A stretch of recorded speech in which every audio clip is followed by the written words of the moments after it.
కేంద్ర ప్రభుత్వం రాష్ట్ర ప్రభుత్వాన్ని అనేక ఇబ్బందులకు గురి చేస్తుందని సిపిఎం రాష్ట్ర కార్యదర్శి తమ్మినేని వీరభద్రం ఆరోపించారు. దేశవ్యాప్తంగా ప్రతిపక్ష పార్టీ నాయకులపై ఈడీ నోటీసులు జారీ చేసి భయాందోళనకు గురి చేస్తున్నారని విమర్శించారు. ఇటు రాష్ట్రంలో అనేక సమస్యలు ఉన్నాయని, వాటిని నియంత్రించడంలో పూర్తిగా విఫలం చెందాయని ఆగ్రహం వ్యక్తం చేశారు. రాష్ట్రంలో దళిత బంధు, డబుల్ బెడ్రూమ్, రైతు బంధుతో పాటు అనేక పథకాలపై సిపిఎం పార్టీ పోరాటం చేస్తుందని అన్నారు. ఈ పోరాటంలో వివిధ జిల్లాల నుండి ప్రతి ఒక్కరూ సహకరించాలని కోరారు.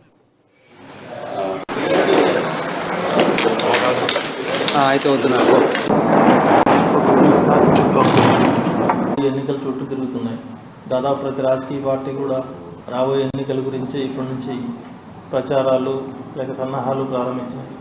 ముఖ్యంగా కేంద్ర ప్రభుత్వం రాష్ట్ర ప్రభుత్వం మధ్య జరుగుతున్నటువంటి యుద్ధం, ఇంకా చెప్పాలంటే బీజేపీ పార్టీ టీఆర్ఎస్ పార్టీ ఘర్షణ పడుతున్న తీరు ఇది చూస్తే కేంద్రం చాలా దుందుడుగ్గా, చట్టవిరుద్ధంగా, రాజ్యాంగ విరుద్ధంగా రాష్ట్ర ప్రభుత్వాన్ని ఇబ్బంది పెట్టాలని, కేసీఆర్ను ఆయన కుటుంబాన్ని ఇబ్బంది పెట్టాలని ఒక పథకం ప్రకారం ప్రయత్నం చేస్తున్నట్టుగా కనబడుతుంది.